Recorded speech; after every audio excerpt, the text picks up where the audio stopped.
നമസ്കാരം, സ്വാഗതം ഫസ്റ്റ് റൗണ്ടപ്പിലേക്ക്. സിറിയയിൽ പതിറ്റാണ്ടുകൾ നീണ്ട അസദ് ഭരണത്തിന് അന്ത്യം. തലസ്ഥാന നഗരമായ ദമസ്കസ് പിടിച്ചടക്കിയ വിമതർ. വിശദമായ വാർത്തകൾ നോക്കാം. ആദ്യം പ്രധാന വാർത്തകളിലേക്ക്. മല്ലു ഹിന്ദു വാട്സ്ആപ്പ് കേസിൽ ഗോപാലകൃഷ്ണൻ IAS തെളിവ് നശിപ്പിച്ചെന്ന് സ്ഥിരീകരിച്ച് പോലീസ് റിപ്പോർട്ട്. വ്യാജ ഫോൺ നൽകി പോലീസിനെ കബളിപ്പിക്കാൻ ശ്രമിച്ചു. ഫോൺ 2 തവണ ഫോർമാറ്റ് ചെയ്തെന്നും ഹാക്ക് ചെയ്തിട്ടില്ലെന്നും DGP സമർപ്പിച്ച റിപ്പോർട്ടിൽ. പോലീസ് റിപ്പോർട്ടിന്റെ പകർപ്പ് മീഡിയ വണ്ണിന്. IAS ഉദ്യോഗസ്ഥരെ വിമർശിച്ച N പ്രശാന്തിന് ചാർജ് മെമ്മോ. ADM നവീൻ ബാബുവിന്റെ അടിവസ്ത്രത്തിൽ രക്തക്കറയുണ്ടായിരുന്നുവെന്ന ഇൻക്വസ്റ്റ് റിപ്പോർട്ട്. പോസ്റ്റ്മോർട്ടം റിപ്പോർട്ടിൽ രക്തക്കറയെക്കുറിച്ച് പരാമർശമില്ല. ദുരൂഹത ആരോപിച്ച് PV അൻവർ. PP ദിവ്യയ്ക്ക് പിന്നിൽ P ശശി എന്നും ആരോപണം. മുണ്ടക്കൈ ദുരന്തത്തിൽ സഹായം നൽകാതെ കേന്ദ്രം ഉരുണ്ടു കളിക്കുന്നുവെന്ന് സംസ്ഥാന സർക്കാർ. ആവശ്യപ്പെട്ടത് അടിയന്തര സഹായം. കണക്കുകളിൽ അവ്യക്തതയില്ലെന്ന മന്ത്രി AK ശശീന്ദ്രൻ. സംസ്ഥാനം രാഷ്ട്രീയം കളിക്കുന്നുവെന്ന് V മുരളീധരൻ. കേന്ദ്രത്തെ കുറ്റപ്പെടുത്തി ജനങ്ങളെ തെറ്റിദ്ധരിപ്പിക്കുന്നെന്നും വിമർശനം. തിരുവനന്തപുരം പാലോട് നവവധുവിന്റെ ആത്മഹത്യയ്ക്ക് കാരണം ഭർത്താവിന്റെയും സുഹൃത്തിന്റെയും മർദ്ദനവും മാനസിക പീഡനവുമെന്ന് പോലീസ്. അഭിജിത്തിന്റെ സുഹൃത്ത് അജാസ് ഇന്ദുജയെ കാറിൽ വെച്ച് മർദ്ദിച്ചെന്ന് മൊഴി. ഇന്ദുജയുടെ ഫോണിൽ അവസാനം വിളിച്ചത് അജാസ് എന്നും കണ്ടെത്തൽ. ഇരുവരുടെയും അറസ്റ്റ് ഉടൻ രേഖപ്പെടുത്തും. കോഴിക്കോട് താമരശ്ശേരിയിൽ യുവതിയും കുഞ്ഞുങ്ങളും 2 ദിവസമായി വീട്ടുവരാന്തയിൽ. ഭർത്താവ് വീട് പൂട്ടി പുറത്താക്കിയെന്ന് പരാതി. പ്രൊട്ടക്ഷൻ ഉത്തരവുണ്ടായിട്ടും പോലീസ് നടപടിയെടുക്കുന്നില്ലെന്ന് അനുമോൾ. നടപടി ഇതുവരെ ആരും എടുത്തില്ല. പോലീസുകാരും എടുത്തില്ല, ആരും എടുത്തില്ല. ഞാൻ സ്റ്റേഷനിലേക്ക് വിളിക്കുന്ന പോലീസുകാർ പറയുന്നത് നിങ്ങൾ കതവ് കൊത്തി തുറക്ക്, നിങ്ങൾ കതവ് കൊത്തി തുറന്ന് നിങ്ങൾക്ക് അവിടെ കയറി നിൽക്കാനുള്ള അവകാശമുണ്ട്. അതാണ് പോലീസുകാർ പറയുന്നത്.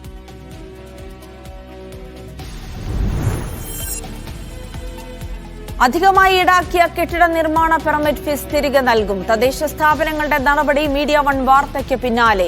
അടുത്ത നഗരസഭാ കൌൺസിലിൽ യോഗത്തിൽ തീരുമാനം.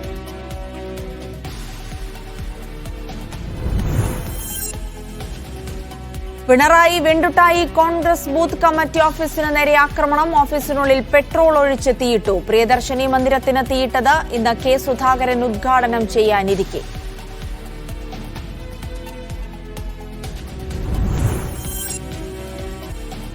അഡലൈഡ് ടെസ്റ്റിൽ ഇന്ത്യയ്ക്ക് കൂറ്റൻ തോൽവി. ഓസീസിന്റെ ജയം 10 വിക്കറ്റിന്. ലോക ടെസ്റ്റ് ചാമ്പ്യൻഷിപ്പ് പട്ടികയിൽ ഇന്ത്യ 3ാം സ്ഥാനത്ത്.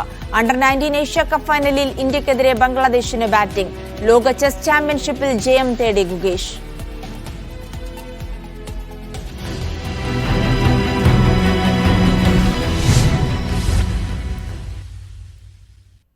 ഹിന്ദു IAS ഉദ്യോഗസ്ഥരുടെ വാട്സ്ആപ്പ് ഗ്രൂപ്പ് ഉണ്ടാക്കിയ K ഗോപാലകൃഷ്ണൻ IASന്റെ കള്ളത്തരങ്ങൾ തുറന്നുകാട്ടി പോലീസ് റിപ്പോർട്ട്. ഗോപാലകൃഷ്ണന്റെ ഫോൺ ആരും ഹാക്ക് ചെയ്തിട്ടില്ലെന്നും പോലീസിന് ഫോൺ കൈമാറും മുൻപ് 2 തവണ ഫോർമാറ്റ് ചെയ്തുവെന്നും പോലീസ് റിപ്പോർട്ടിൽ പറയുന്നു.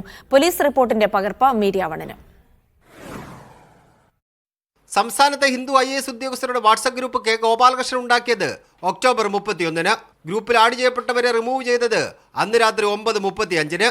ഗ്രൂപ്പിൽ ആഡ് ചെയ്യപ്പെട്ടവർക്ക് ഗോപാലകൃഷ്ണൻ വിശദീകരണം നൽകുന്നത് പിറ്റേ ദിവസം ഉച്ചയ്ക്ക് 2:28-ന്. പോലീസിൽ ഗോപാലകൃഷ്ണൻ പരാതി നൽകുന്നത് നവംബർ 4-ന്. പിന്നീട് ഗോപാലകൃഷ്ണൻ നടത്തിയ കള്ളത്തരങ്ങളാണ് പോലീസ് റിപ്പോർട്ടിൽ അക്കമിട്ട് പറയുന്നത്. ഗോപാലകൃഷ്ണൻ ആദ്യം ഹാജരാക്കിയത് iPhone 12 Pro. അതും ഫോർമാറ്റ് ചെയ്ത ശേഷം. ആ ഫോണിലല്ല വാട്സ്ആപ്പ് ഗ്രൂപ്പ് ഉണ്ടാക്കിയതെന്ന് പോലീസിന് മനസ്സിലായി. ഹാക്ക് ചെയ്തു എന്ന് അവകാശപ്പെട്ട ഫോൺ ഹാജരാക്കാൻ പോലീസ് നിർദ്ദേശം നൽകി. തുടർന്ന് 6-ാം തീയതി സാംസങ് ഫോൺ ഗോപാലകൃഷ്ണൻ ഹാജരാക്കി. അന്ന് രാവിലെ 2 തവണ ആ ഫോൺ ഫോർമാറ്റ് ചെയ്തു എന്നാണ് പോലീസിന് വിദഗ്ധ പരിശോധനയിൽ മനസ്സിലായത്. ഫോൺ ഹാക്ക് ചെയ്യപ്പെട്ടു എന്ന് ഗോപാലകൃഷ്ണൻ പറഞ്ഞത് കള്ളമാണെന്ന് പോലീസ് കണ്ടെത്തിയിട്ടുണ്ട്. 9-ാം തീയതി സംസ്ഥാന പോലീസ് മേധാവി ആഭ്യന്തര വകുപ്പ് അഡീഷണൽ ചീഫ് സെക്രട്ടറിക്ക് നൽകിയ ഈ റിപ്പോർട്ടിന്റെ അടിസ്ഥാനത്തിലാണ് K ഗോപാലകൃഷ്ണൻ IASനെ സർവീസിൽ നിന്ന് സസ്പെൻഡ് ചെയ്തത്. അവിടെയും ഉത്തരം കിട്ടാത്ത കുറേ ചോദ്യങ്ങളുണ്ട്.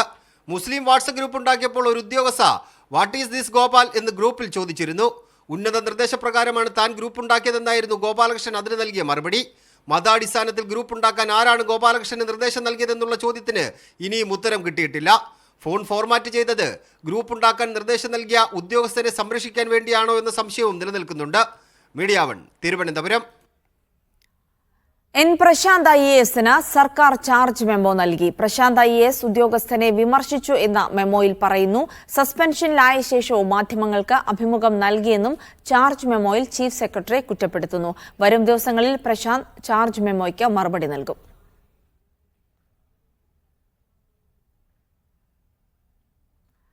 മരണസമയത്ത് ADM നവീൻ ബാബുവിന്റെ അടിവസ്ത്രത്തിൽ രക്തക്കറ ഉണ്ടായിരുന്നുവെന്ന് inquest report. Kannur town police തയ്യാറാക്കിയ റിപ്പോർട്ടിലാണ് രക്തക്കറ ഉണ്ടായിരുന്നെന്ന പരാമർശമുള്ളത്. എന്നാൽ മൃതദേഹത്തിൽ മുറിവുകൾ ഉണ്ടായിരുന്നില്ല എന്നാണ് പോസ്റ്റ്മോർട്ടം റിപ്പോർട്ടിൽ പറയുന്നത്. നവീൻ ബാബുവിന്റെ മരണത്തിൽ ദുരൂഹത ആരോപിച്ച് PV അൻവർ MLA രംഗത്തെത്തി. മരണം റിപ്പോർട്ട് ചെയ്ത ഉടനെ നടത്തിയ ഇൻക്വസ്റ്റ് റിപ്പോർട്ടിലാണ് രക്തക്കറയെപ്പറ്റി പറയുന്നത്.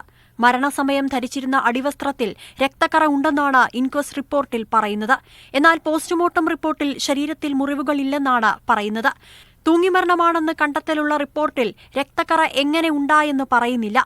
പോസ്റ്റ്മോർട്ടം റിപ്പോർട്ടും ഇൻക്വസ്റ്റ് റിപ്പോർട്ടും തമ്മിൽ വൈരുദ്ധ്യമുള്ളത് ചൂണ്ടിക്കാട്ടി PV അൻവർ MLA രംഗത്തെത്തി.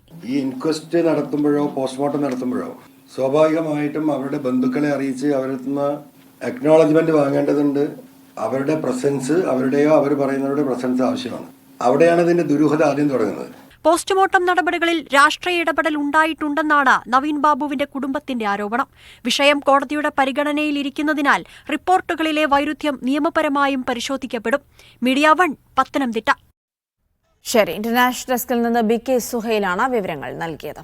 മുണ്ടക്കൈ ദുരന്തത്തിൽ സഹായം നൽകാത്ത കേന്ദ്ര സർക്കാരിനെ ന്യായീകരിക്കുന്നത് ക്രൂരതയാണെന്ന് മന്ത്രി AK ശശീന്ദ്രൻ. കണക്ക് നോക്കിയല്ല അടിയന്തര സഹായം ആവശ്യപ്പെടുകയെന്നും മന്ത്രി പറഞ്ഞു.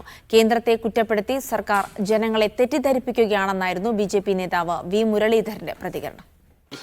കേന്ദ്രത്തെ ന്യായീകരിക്കുന്നത് വയനാട്ടിലെ ജനങ്ങളോട് കാണിക്കുന്ന ക്രൂരതയാണ് എന്നാണ് എനിക്ക് പറയാനുള്ളത്.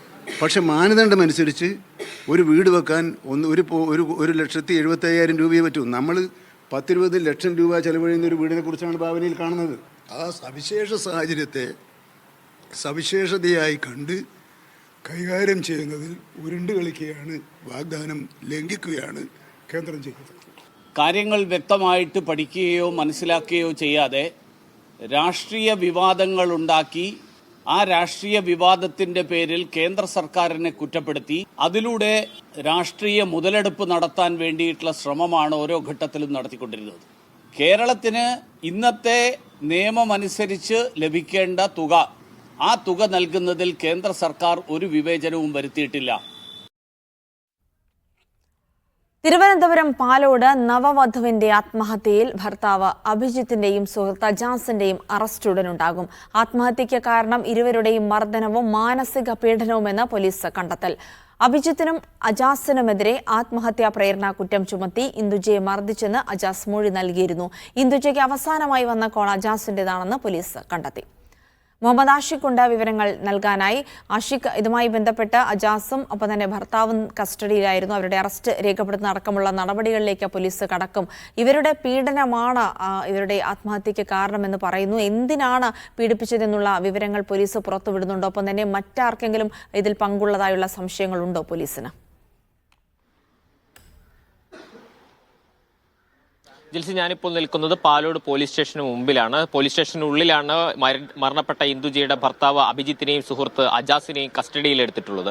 ഇരുവരുടെയും അറസ്റ്റ് രേഖപ്പെടുത്താനുള്ള നടപടിക്രമങ്ങൾ പുരോഗമിക്കുകയാണ്. അഭിജിത്തിനെതിരെ ഗാർഹിക പീഡനത്തിനും ശാരീരിക ഉപദ്രവത്തിനും ആത്മഹത്യാ പ്രേരണയ്ക്കും കുറ്റം ചുമത്തിക്കൊണ്ട് അറസ്റ്റ് ചെയ്യാനാണ് പോലീസ് ഉദ്ദേശിക്കുന്നത്. അതുപോലെ തന്നെ അജാസിനെതിരെ പട്ടിക വർഗ വിഭാഗ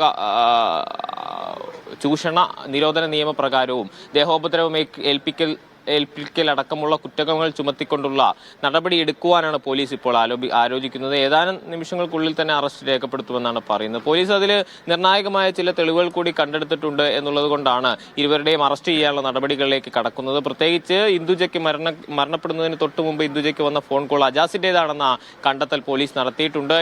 ഇത്തരത്തിലൊരു കോൾ വന്നിട്ടുണ്ടെന്ന് മരണം സംഭവിച്ച സമയത്ത് തന്നെ ആ സമയത്ത് അഭിജിത്തിന്റെ വീട്ടിലുണ്ടായിരുന്ന അഭിജിത്തിന്റെ അമ്മൂമ്മ മൊഴി നൽകിയിരുന്നു. ഇതുമായി ഇതുമായി ബന്ധപ്പെട്ട് നടത്തിയ അന്വേഷണത്തിലാണ് ഫോൺ കോൾ അജാസിന്റേത് തന്നെയാണെന്ന കണ്ടെത്തൽ ഉണ്ടാകുന്നത്. കൂടാതെ അജാസും ഇന്ദുജയും തമ്മിലുണ്ടായിരുന്ന ബന്ധം അഭിജിത്തിന് താല്പര്യമില്ലായിരുന്നുവെന്നും അഭിജിത്ത് ഇതുമായി ബന്ധപ്പെട്ട് ഇന്ദുജയെ മർദ്ദിച്ചിട്ടുണ്ട് എന്നും ഉള്ള വിവരങ്ങൾ പോലീസ് പറയുന്നുണ്ട്. കൂടാതെ അജാസും ഇന്ദുജയെ മർദ്ദിച്ചിട്ടുണ്ട്. മരണസമയത്ത് ഇൻക്വസ്റ്റ് നടപടിയിൽ ഇന്ദുജയുടെ ശരീരത്തിൽ കണ്ടിരുന്ന മർദ്ദനമേറ്റ പാടുകൾ ഇരുവരും മർദ്ദിച്ചതാണ് എന്ന് പോലീസ് പറയുന്നുണ്ട്. ഇതുകൊണ്ടൊക്കെ തന്നെയാണ് ഇരുവരെയും അറസ്റ്റ് ചെയ്യാനുള്ള ഒരു നീക്കം പോലീസ് നടത്തുന്നത്. അതിൽ തന്നെ ഗാർഹിക പീഡനത്തിൽ അഭിജിത്തിന്റെ കുടുംബത്തിന് പങ്കുണ്ടോ എന്ന കാര്യം കൂടി പോലീസ് പരിശോധിക്കുന്നുണ്ട്. അങ്ങനെയാണെങ്കിൽ ഇരുവരുടെ അറസ്റ്റ് രേഖപ്പെടുത്തിയതിനു ശേഷം അഭിജിത്തിന്റെ കുടുംബാംഗങ്ങളെ കൂടി ചോദ്യം ചെയ്യുന്ന നടപടികളിലേക്ക് കടക്കും. ശരി, പോലീസിന്റെ അന്വേഷണം പുരോഗമിക്കുകയാണ്. മുഹമ്മദ് ആഷിഖാണ് വിവരങ്ങൾ നൽകിയത്. കണ്ണൂർ പിണറായി വെണ്ടുട്ടായിൽ ഇന്ന് ഉദ്ഘാടനം ചെയ്യാനിരുന്ന കോൺഗ്രസ് ബൂത്ത് കമ്മിറ്റി ഓഫീസിന് നേരെ ആക്രമണം. KPCC പ്രസിഡന്റ് ഉദ്ഘാടനം ചെയ്യാനിരുന്ന പ്രിയദർശിനി മന്ദിരത്തിന് നേരെയാണ് ആക്രമണമുണ്ടായത്. ഓഫീസിനുള്ളിലേക്ക് പെട്രോൾ ഒഴിച്ച് തീയിടുകയായിരുന്നു.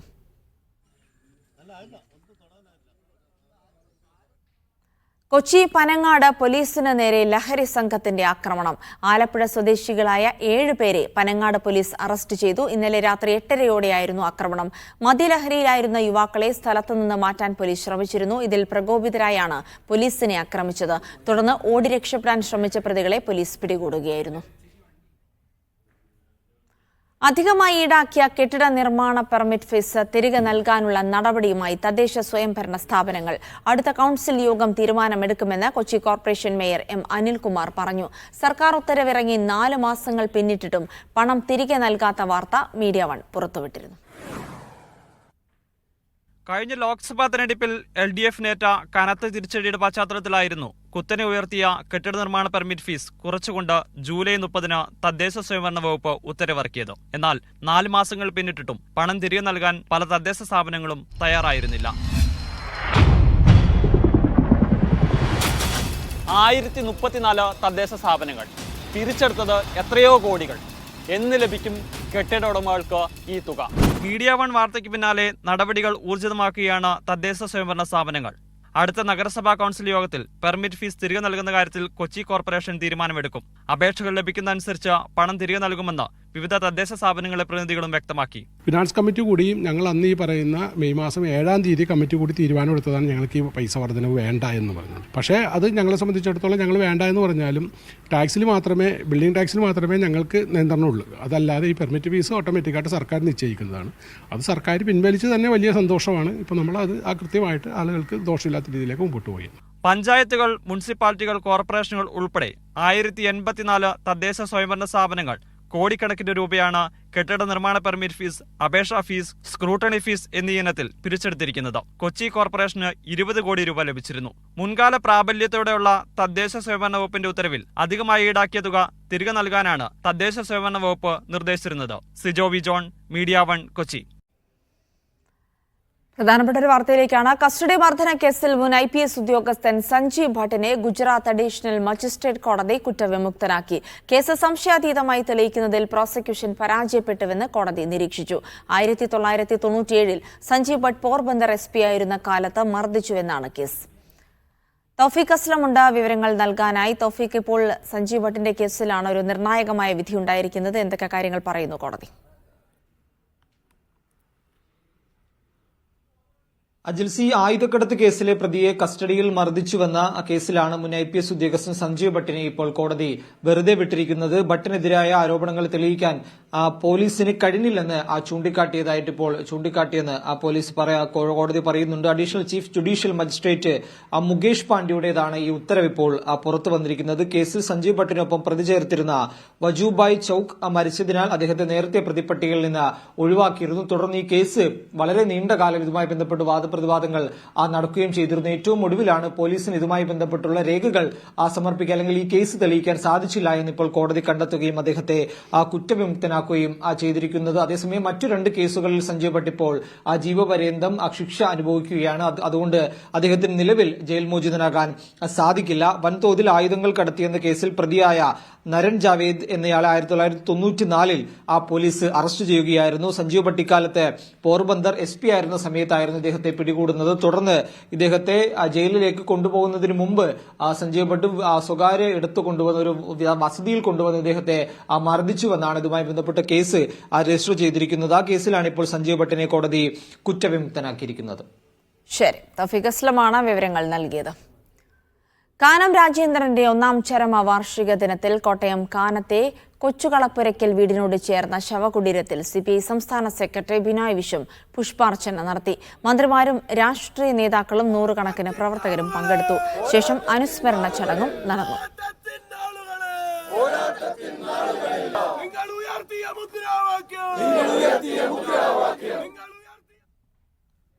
കമ്മ്യൂണിസ്റ്റ് പാർട്ടി ഇനിയും ശക്തിപ്പെടേണ്ടതുണ്ടെന്ന് സിപിഐ സംസ്ഥാന സെക്രട്ടറി ബിനോയ് വിശ്വം. മുന്നണിയിൽ പറയാനുള്ള കാര്യങ്ങൾ പുറത്തു പറയാനുള്ളത് പുറത്തും സിപിഐ പറയും. ഇത് ഇടതുപക്ഷത്തെ ശക്തിപ്പെടുത്താനാണെന്നും ബിനോയ് വിശ്വം പറഞ്ഞു. പാർട്ടി ഇനിയും ശക്തിപ്പെടേണ്ടതുണ്ട്. കമ്മ്യൂണിസ്റ്റ് പാർട്ടിക്ക് ഇനിയും വേരോട്ടം ഉണ്ടാകേണ്ടതുണ്ട്. കമ്മ്യൂണിസ്റ്റ് പാർട്ടി ഇനിയും ശക്തമായി തീരുമെന്ന് പറയുമ്പോൾ അതിന്റെ ആഴം നമുക്കറിയാം, പരപ്പും നമുക്കറിയാം. കമ്മ്യൂണിസ്റ്റ് പ്രസ്ഥാനവും കമ്മ്യൂണിസ്റ്റ് പാർട്ടിയും ആശയപരമായി ശക്തിപ്പെടണം. കമ്മ്യൂണിസ്റ്റ് പ്രസ്ഥാനം രാഷ്ട്രീയമായി ശക്തിപ്പെടണം. കമ്മ്യൂണിസ്റ്റ് പാർട്ടിയും ഇടതുപക്ഷവും സംഘടനാപരമായി ശക്തിപ്പെടണം. ആശയപരമായി 16ാം ധനകാര്യ കമ്മീഷന്റെ നിർണായക സന്ദർശനം ഇന്ന് തുടങ്ങും. കേന്ദ്രവിഹിതം വെട്ടിക്കുറയ്ക്കുമെന്ന ആശങ്കയ്ക്കിടെയാണ് കമ്മീഷൻ കേരളത്തിലെത്തുന്നത്. കേന്ദ്രവിഹിതം 41% നിന്നും 50% ഉയർത്തണമെന്ന് ധനകാര്യ കമ്മീഷന് മുന്നിൽ സംസ്ഥാനം ആവശ്യപ്പെടും.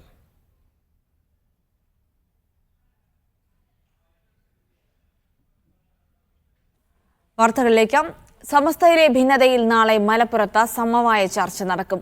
ലീഗ് അനുകൂല വിഭാഗ നേതാക്കളും വിരുദ്ധ ചേരിയിലെ നേതാക്കളുമായാണ് സമസ്ത ലീഗ് നേതൃത്വത്തിന്റെ സംയുക്ത കൂടിക്കാഴ്ച. ബുധനാഴ്ച നടക്കേണ്ട സമസ്ത മുഷാവറയ്ക്ക് മുൻപായി പ്രശ്നങ്ങൾക്ക് പരിഹാരം കാണലാണ് സമവായ ചർച്ചയുടെ ലക്ഷ്യം. സമസ്തയിലെ ലീഗ് അനുകൂല വിരുദ്ധ വിഭാഗങ്ങൾ തമ്മിൽ നിലനിൽക്കുന്ന തർക്കം പരിഹരിക്കുക, സമസ്ത ലീഗ് ഭിന്നത അവസാനിപ്പിക്കുക തുടങ്ങിയവയാണ് സമവായ ചർച്ചയിലൂടെ ലക്ഷ്യമിടുന്നത്. സമസ്ത അധ്യക്ഷൻ Jifri Muthukoya Thangal, general secretary professor Alikutty Musliyar, Panakkad Sadiqali Shihab Thangal, PK Kunhalikutty തുടങ്ങിയവർ പങ്കെടുക്കും. പാണക്കാട് സാദിഖലി തങ്ങൾക്കെതിരായ ഉമർ ഫൈസി മുക്കത്തിന്റെ പ്രസ്താവനയും സമസ്ത മുഖപത്രം സുപ്രഭാതത്തിൽ വന്ന LDF പരസ്യം ഉൾപ്പെടെയുള്ള വിവാദങ്ങളും ഉയർത്തിക്കാട്ടി ലീഗ് അനുകൂല നേതാക്കൾ നടപടി ആവശ്യപ്പെടും. എന്നാൽ സമസ്ത എതിർത്ത ഹക്കീം ഫൈസി ആദർശേരിയെ CAC ജനറൽ സെക്രട്ടറി സ്ഥാനത്തേക്ക് വീണ്ടും കൊണ്ടുവന്നതും PM എസ്ലാം, ജിഫ്രി തങ്ങൾ ഉൾപ്പെടെയുള്ളവരെ വിമർശിച്ചതായും കാണിച്ച ലീഗ് വിരുദ്ധ വിഭാഗവും നടപടി ആവശ്യപ്പെടുമെന്നാണ് സൂചന. ഇരുചേരികൾ തമ്മിലുള്ള ഭിന്നത പരസ്യ പ്രതികരണത്തിനും ശക്തി പ്രകടനങ്ങളിലേക്കും നീങ്ങിയതോടെയാണ് പ്രശ്നപരിഹാരത്തിനുള്ള ലീഗ് സമസ്ത നേതൃത്വത്തിന്റെ സംയുക്ത ശ്രമം. ഈ മാസം 11 ചേരുന്ന സമസ്ത മുഷാവറ യോഗത്തോടെ ഇതുവരെയുള്ള പ്രശ്നങ്ങൾ പരിഹരിച്ച് ഐക്യപ്രഖ്യാപനം നടത്താമെന്നും നേതൃത്വം കണക്കുകൂട്ടുന്നുണ്ട്. മീഡിയ 1 കോഴിക്കോട്. സൗദി ജയിലിലുള്ള അബ്ദുൾ റഹീമിന്റെ മോചന ഉത്തരവിനുള്ള സിറ്റിംഗ് ഇന്നുണ്ടായേക്കും. അബ്ദുൾ റഹീമിന്റെ മോചനം ഇന്നുണ്ടാകുമെന്ന പ്രതീക്ഷയിലാണ് ജന്മനാട്ടിലെ റഹീം സഹായ സമിതിയും ബന്ധുക്കളും.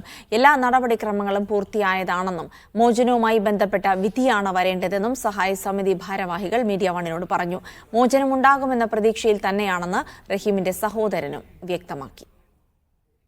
അവൻ്റെ വധശിക്ഷ റദ്ദ് ചെയ്തതാണല്ലോ. അതിന് ശേഷം ഇങ്ങനെ ഓരോ സിറ്റിംഗ് നടക്കുമ്പോഴും നമ്മളോരോ പ്രതീക്ഷയിലാണ്. കഴിഞ്ഞ മാസം 17 ഉണ്ടായിരുന്നു, ഇപ്പോൾ ഇന്നേക്ക് മാറ്റിവെച്ചു. ഇന്നിപ്പം റിലീസ് ഓർഡർ ഉണ്ടാവും എന്നുള്ള പ്രതീക്ഷയിൽ തന്നെയാണ് കാത്തിരിക്കുകയാണ്. കോടതി നടപടിയല്ലേ, അപ്പം രാജ്യങ്ങൾ തമ്മിലുള്ള വിഷയമല്ല. അപ്പോൾ രാജ്യത്തിൻ്റെ നിയമങ്ങൾ ഉണ്ടാവുമല്ലോ, അപ്പം ഉള്ളിലുള്ള കാര്യങ്ങളൊന്നും അവർക്കറിയില്ല. അവരൊന്ന് പ്രതീക്ഷ തരുന്നുണ്ട്. കോഴിക്കോട് താമരശ്ശേരിയിൽ യുവതിയെയും കുട്ടിയെയും പുറത്താക്കി ഭർത്താവും മാതാപിതാക്കളും വീട് പൂട്ടിപ്പോയതായി പരാതി. 3-ാം തോട് മുട്ടുകടവ് സ്വദേശി രാജേഷിനെതിരെയാണ് പരാതി. 2 ദിവസമായി വീട്ടുവരാന്തയിലാണ് കഴിയുന്നതെന്നും അനുമോൾ ആരോപിച്ചു. പ്രൊട്ടക്ഷൻ ഓർഡർ ഉണ്ടായിട്ടും പോലീസ് നടപടി സ്വീകരിക്കുന്നില്ലെന്ന് അനുമോൾ പറയുന്നു. അഡ്ജസ്റ്റ് ചെയ്ത് പോവുക, എന്റെ മക്കളെ ഓർത്തിട്ട് മാത്രം. ഭർത്താവ് രാജേഷിനും മാതാപിതാക്കൾക്കുമെതിരെ അനുമോൾ നേരത്തെ തന്നെ ഗാർഹിക പീഡന പരാതി നൽകിയിരുന്നു. പ്രൊട്ടക്ഷൻ ഓർഡർ ലഭിച്ചത് പ്രകാരമാണ് അനു ഭർത്താവിന്റെ വീട്ടിലേക്ക് എത്തിയത്. എന്റെ മക്കളെ പുറത്താക്കിയിട്ട് ഈ വീട്ടുകാർ കഥവ് അടിച്ച് എവിടെയാണെന്ന് എനിക്കറിയില്ല, എവിടെയാണെന്ന് പോലും അറിയുന്നില്ല. ഇതുവരെ ആയിട്ട് ഒരു നടപടി ഇതുവരെ ആരും എടുത്തില്ല. പോലീസുകാരും എടുത്തില്ല. ഞാൻ സ്റ്റേഷനിലേക്ക് വിളിക്കുന്ന പോലീസുകാർ പറയുന്നത് നിങ്ങൾ കഥവ് കൊത്തി തുറക്ക്, നിങ്ങൾ കഥ കൊത്തി തുറന്ന് നിങ്ങൾക്ക് അവിടെ കയറി നിൽക്കാനുള്ള അവകാശമുണ്ട്. അതാണ് പോലീസുകാർ പറയുന്നത്. അനുവിന്റെ സ്വർണം പണയപ്പെടുത്തിയാണ് വീട് വെച്ചത്. എന്നാൽ ഇപ്പോൾ വീട്ടുകാർ അവിടെ നിന്ന് ഇറങ്ങിപ്പോകാൻ ആവശ്യപ്പെടുകയാണെന്ന് അനു പറയുന്നു. മക്കൾക്ക് ഭർത്താവും ഭർത്തൃപിതാവും ലഹരി വസ്തുക്കൾ നൽകാറുണ്ടെന്നും അനുമോൾ ആരോപിച്ചു. എന്റെ ഇളയ കുട്ടി എന്റെ വീട്ടിൽ വന്നപ്പോ ഞാൻ പെട്ടെന്ന് തിരിച്ചിങ്ങോട്ട് തന്നെ വന്നു. ഞാൻ ചോദിച്ചു, എന്താ മോനെ ഇവിടെ നിൽക്കുന്നില്ലേ, നീ ഇവിടെ എന്താ വന്ന് പെട്ടെന്ന് തന്നെ തിരിച്ചു പോകുന്നു. അപ്പം പറഞ്ഞു, എനിക്ക് ബീറ് കുടിക്കണം. ഞാൻ ചോദിച്ചു, ബീറോ? അച്ഛൻ ബീറ് വാങ്ങിക്കൊണ്ടുവന്നിട്ടുണ്ട്. ഞങ്ങൾ 2 കുപ്പി ഇന്നലെ കുടിച്ച്, ഞാൻ 3 ഗ്ലാസ് കുടിച്ചപ്പോൾ എനിക്ക് ബോധം കെട്ടുപോയി. ഞാനിന്ന് ഭർത്താവിന്റെ അച്ഛൻ കൃഷ്ണൻകുട്ടിക്കെതിരെയും അനുമോൾ ലൈംഗികാരോപണം ഉന്നയിക്കുന്നുണ്ട്. അങ്ങനെ ഒരു ദിവസം ഞാൻ ഇങ്ങനെ ഇരിക്കുമ്പോൾ ഈ അച്ഛനെ കുളിച്ചു കഴിഞ്ഞ് വന്ന് എന്റെ ബെഡ്റൂമിലേക്ക് കൈപിടിച്ച് വലിച്ച്, ഞാൻ പറഞ്ഞത് നടക്കുന്ന കാര്യമല്ല എന്ന് പറഞ്ഞു. അങ്ങനോട് പറയാം, ഇത് ഇനി പുറത്ത് പറയാൻ പാടില്ല. മകളുടെ വിവാഹത്തിന്റെ കടം ഇപ്പോഴും വീട്ടുകയാണ് അനുമോളുടെ അച്ഛൻ. മകൾ ഭർത്താവിന്റെ വീടിന്റെ വരാന്തയിൽ ഇരിക്കുമ്പോൾ എന്ത് ചെയ്യണമെന്നറിയാതെ കുഴങ്ങുകയാണ് അയാൾ. എനിക്കിപ്പോ സുഖമില്ലല്ലോ, ഞാൻ 6 മാസമായി കട പൂട്ടിയിട്ട് അറ്റക്കിൻ്റെതായിട്ട് ഓപ്പറേഷൻ പോകണം. മിന്നാന്ന് കോളേജിൽ പോയില്ല, അതിന് 3 ലക്ഷം ഉറുപ്പ്യാണ് നിർത്തി വെച്ചാ നീട്ടി കൊണ്ടുപോകും. ഇങ്ങോട്ട് അറിയില്ലല്ലോ, പൈസ ചോദിച്ചു, പൈസ വീട് തുറന്നാൽ മാത്രം പോരാ, അനുഭവിച്ച പീഡനങ്ങൾക്ക് കൃത്യമായ നടപടി ഉണ്ടാകണമെന്നും അനുമോൾ ആവശ്യപ്പെടുന്നു. ദൃശ്യ പുതിയടത്ത്, മീഡിയ 1, കോഴിക്കോട്. മലപ്പുറം വാഴക്കാട് മഠത്തിൽ ഷാദാബ് മരിച്ചു. ഹൃദയസംബന്ധമായ അസുഖത്തെ തുടർന്നാണ് മരണം. Media 1 chief broadcast journalist Mujeeb റഹ്മാന്റെ മകനാണ്. വാഴക്കാട് GHSSലെ 9ാം ക്ലാസ് വിദ്യാർത്ഥിയായിരുന്നു. ബിഷാറ മുജീബാണ് മാതാവ്. അമാന റഹബ, മെഹ്താബ്, ഷാസാദ് എന്നിവർ സഹോദരങ്ങളാണ്. ഖബറടക്കം രാവിലെ 11-ന് ആക്കോട് ജുമാ മസ്ജിദിൽ നടക്കും. ഇനി മറ്റു ചില വാർത്തകൾ ചുരുക്കത്തിൽ. തൃശൂർ ഇരവിമംഗലം ഷഷ്ടിക്കിടെയുണ്ടായ സംഘർഷത്തിൽ 3 പോലീസുകാർക്ക് പരിക്ക്. തർക്കത്തിൽ കലാശിച്ചത് കാവടി കയറാൻ ആവശ്യപ്പെട്ടതിനെ തുടർന്നുള്ള തർക്കം. മകളുടെ വിവാഹോരുക്കങ്ങൾക്കിടെ പിതാവ് കാറിടിച്ചു മരിച്ചു. മരിച്ചത് കണ്ണൂർ പാവന്നൂർ മൊട്ട സ്വദേശി PP വത്സൻ. പാലക്കാട് എലപ്പുള്ളിയിൽ 3500 ലിറ്റർ സ്പിരിറ്റ് പിടികൂടി. ലോറിയിൽ കടത്തിയത് കാലിത്തീറ്റയെന്ന വ്യാജേന. കോട്ടയം കോരുത്തോടിൽ ശബരിമല തീർത്ഥാടകർ സഞ്ചരിച്ച ബസ് മറിഞ്ഞു. 15 ഈറോഡ് സ്വദേശികൾക്ക് പരിക്ക്. അഡലെയ്ഡ് ഓവലിൽ വീണ്ടും ഇന്ത്യയുടെ കണ്ണുനീർ വീണു. ഓസ്ട്രേലിയക്കെതിരായ പിങ്ക് ബോൾ ടെസ്റ്റിൽ ഇന്ത്യയ്ക്ക് 10 വിക്കറ്റിന്റെ കൂറ്റൻ തോൽവി. 2ാം ഇന്നിംഗ്സിൽ 19 റൺസ് വിജയലക്ഷ്യവുമായി ഇറങ്ങിയ ഓസീസ് വിക്കറ്റ് നഷ്ടം കൂടാതെ ലക്ഷ്യം മറികടന്നു. ജയത്തോടെ ബോർഡർ ഗവാസ്കർ ട്രോഫിയിൽ ഇന്ത്യയും ഓസ്ട്രേലിയയും ഒപ്പത്തിനൊപ്പം എത്തി. തോൽവിക്ക് പിന്നാലെ ലോക ടെസ്റ്റ് ചാമ്പ്യൻഷിപ്പിൽ 1ാമതായിരുന്ന ഇന്ത്യ 3ാം സ്ഥാനത്തേക്ക് വീണു. പെർത്തിലെ നാണം കെട്ട തോൽവി. ഇന്ത്യൻ നിരയിലെ 14-കാരന്റെ പരിഹാസം. എല്ലാത്തിനും മൈറ്റി ഓസീസ് കണക്കുവീട്ടി. അഡ്ലൈഡിലെ പിങ്ക് ബോൾ ടെസ്റ്റിൽ 10 വിക്കറ്റിന്റെ ജയം നേടി കങ്കാരുപ്പട വീണ്ടും തലയുയർത്തി നിന്നു. ആദ്യ ഇന്നിംഗ്സിൽ മിച്ചൽ സ്റ്റാർക്കിന്റെ പ്രഹരത്തിൽ വീണ ഇന്ത്യൻ ബാറ്റിംഗ് നിര 2ാം ഇന്നിംഗ്സിൽ പാറ്റ് കമ്മിൻസിന് ഇരയായി. 5-ന് 128 എന്ന നിലയിൽ കളി പുനരാരംഭിച്ച ഇന്ത്യയ്ക്ക് സ്കോർ ബോർഡിൽ കൂട്ടിച്ചേർക്കാനായത് വെറും 47 റൺസ്. 42 റൺസ് എടുത്ത നിതീഷ് കുമാർ റെഡ്ഡിയാണ് ഇന്ത്യയുടെ ടോപ്പ് സ്കോറർ.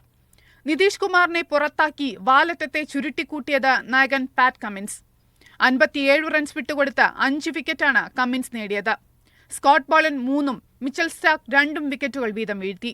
ഉസ്മാൻ ഖവാജിയും മക്സ്വീനിയും ചേർന്ന് കുഞ്ഞൻ വിജയലക്ഷ്യം അനായാസം മറികടന്നു. പിങ്ക് ബോളിൽ പരിങ്ങിയ ബാറ്റർമാർക്ക് മുന്നിൽ 1ാം ഇന്നിംഗ്സിൽ ട്രാവിസ് ഹെഡ് സെഞ്ചുറിയുമായി തലയുയർത്തി നിന്നു. ഒപ്പം അർദ്ധ സെഞ്ചുറിയുമായി ലബുഷെയ്നും. ഹെഡ് തന്നെയാണ് കളിയിലെ താരവും. ജയത്തോടെ വേൾഡ് ടെസ്റ്റ് ചാമ്പ്യൻഷിപ്പ് പട്ടികയിൽ 1ാമതായിരുന്ന ഇന്ത്യ 3ാം സ്ഥാനത്തേക്ക് കൂപ്പുകുത്തി വീണപ്പോൾ ഓസ്ട്രേലിയ 1ാം സ്ഥാനം പിടിച്ചെടുത്തു. ഇന്ത്യക്ക് ഇനിയുള്ള എല്ലാ മത്സരങ്ങളും നിർണായകമാണ്. ബ്രിസ്ബെയിനിൽ ഡിസംബർ 14-നാണ് അടുത്ത മത്സരം. Sports desk, media 1. Under Asia cup ഫൈനലിൽ ബംഗ്ലാദേശിന് ബാറ്റിംഗ് തകർച്ച. ടോസ് നഷ്ടപ്പെട്ട ബാറ്റിംഗിനിറങ്ങിയ ബംഗ്ലാദേശിന് 6 വിക്കറ്റുകൾ നഷ്ടമായി. ഓപ്പണർമാരെ തുടക്കത്തിലെ നഷ്ടമായ അയൽക്കാരെ റിയാൻ ഹൊസൈനും മുഹമ്മദ് ഷിഹാബ് ജെയിംസുമാണ് 100 കടത്തിയത്. ഹൊസൈൻ 47-ഉം ഷിഹാബ് ജെയിംസ് 40-ഉം റൺസെടുത്ത് പുറത്തായി. ഇന്ത്യയ്ക്കായി പന്തെറിഞ്ഞ 7 താരങ്ങളിൽ 6 പേരും വിക്കറ്റെടുത്തു. ഓസ്ട്രേലിയക്കെതിരായ 2ാം ഏകദിനത്തിൽ ഇന്ത്യൻ വനിതകൾക്ക് വീണ്ടും തോൽവി. 122 റൺസിനാണ് കങ്കാരുപ്പടയോട് ഇന്ത്യൻ വനിതകൾ പരാജയപ്പെട്ടത്. 372 റൺസ് എന്ന കൂറ്റൻ വിജയലക്ഷ്യവുമായി ഇറങ്ങിയ ഇന്ത്യയ്ക്ക് 249 റൺസ് എടുക്കവേ എല്ലാ വിക്കറ്റുകളും നഷ്ടമായി. എലിസ് പെറിയുടെയും ജോർജിയ വോളിന്റെയും സെഞ്ചുറികളാണ് ഓസീസിന് കൂറ്റൻ സ്കോർ സമ്മാനിച്ചത്. ഇന്ത്യയ്ക്കായി റിച്ച ഘോഷ് അർദ്ധ സെഞ്ചുറി നേടി. ഓസ്ട്രേലിയയ്ക്കായി അനബൽ സദർലാൻഡ് 39 റൺസ് വിട്ടുകൊടുത്ത് 4 വിക്കറ്റ് വീഴ്ത്തി. ഇനി ഇന്നത്തെ സ്വർണം വെള്ളി നിരക്കുകൾ. സ്വർണം 22 ക്യാരറ്റ് ഗ്രാമിന് 7,100 രൂപ, പവന് 56,800 രൂപ. സ്വർണം 18 ക്യാരറ്റ് ഗ്രാമിന് 5,875 രൂപ, പവന് 47,000 രൂപ. വെള്ളി ഗ്രാമിന് 99 രൂപ. നടൻ കാളിദാസ് ജയറാം വിവാഹിതനായി. ഗുരുവായൂർ ക്ഷേത്രത്തിൽ വച്ചായിരുന്നു വിവാഹം. മോഡലായ താരിണി കലിംഗരായാണ് വധു. ഈ റിപ്പോർട്ടോടെ ഫസ്റ്റ് റൗണ്ട് പൂർണ്ണമാകുന്നു. ഇടവേളയ്ക്ക് ശേഷം ഫാസ്റ്റ് ന്യൂസിൽ ആതിര. മന്ത്രി മുഹമ്മദ് റിയാസ്, നടനും കേന്ദ്രമന്ത്രിയുമായ സുരേഷ് ഗോപി, ഗോകുൽ സുരേഷ് ഉൾപ്പെടെ ചലച്ചിത്ര രാഷ്ട്രീയ രംഗത്തെ പ്രശസ്തർ വിവാഹത്തിൽ പങ്കെടുത്തു. ഏറെ നാളത്തെ പ്രണയത്തിന് ശേഷമാണ് ഇരുവരും വിവാഹിതരാകുന്നത്. നേരത്തെ ചെന്നൈയിൽ പ്രീ വെഡ്ഡിംഗ് ചടങ്ങുകൾ നടത്തിയിരുന്നു. നീലഗിരി സ്വദേശിയാണ് 24-കാരിയായ തരിണി. അത്രയധികം സന്തോഷം, പ്രത്യേകിച്ച് ഗുരുവായൂരപ്പൻ്റെ മുമ്പിൽ വെച്ച് ഇന്ന് കണ്ണന് കാരുവിൻ്റെ കഴുത്തിൽ താലി ചേർക്കാൻ കഴിഞ്ഞതിൽ അത്ര സന്തോഷം. 32 വർഷങ്ങൾക്ക് മുൻപ് നീണ്ട നാളത്തെ പ്രണയത്തിന് ശേഷം ജയറാമും പാർവതിയും വിവാഹിതരായതും ഗുരുവായൂർ ക്ഷേത്ര സന്നിധിയിൽ വെച്ചാണ്. അന്ന് അത് മാധ്യമങ്ങൾ ഏറെ ആഘോഷിച്ച വിവാഹമായിരുന്നു. ഇക്കഴിഞ്ഞ മെയ്യിലായിരുന്നു കാളിദാസിന്റെ സഹോദരി മാളവിക ജയറാം ഗുരുവായൂരിൽ വെച്ച് വിവാഹിതരായത്. അന്ന് മകന്റെ വിവാഹവും ഗുരുവായൂരിലായിരിക്കുമെന്ന് ജയറാമും പാർവതിയും അറിയിച്ചിരുന്നു. കഴിഞ്ഞ നവംബറിലായിരുന്നു കാളിദാസും തരിണിയും തമ്മിലുള്ള വിവാഹ നിശ്ചയം. ഇരുവരുടെയും മക്കളുടെയും വിവാഹവും സമാനമായ രീതിയിൽ മാധ്യമങ്ങളും സോഷ്യൽ മീഡിയയും ആഘോഷിക്കുകയാണ്. മീഡിയ 1 തൃശൂർ.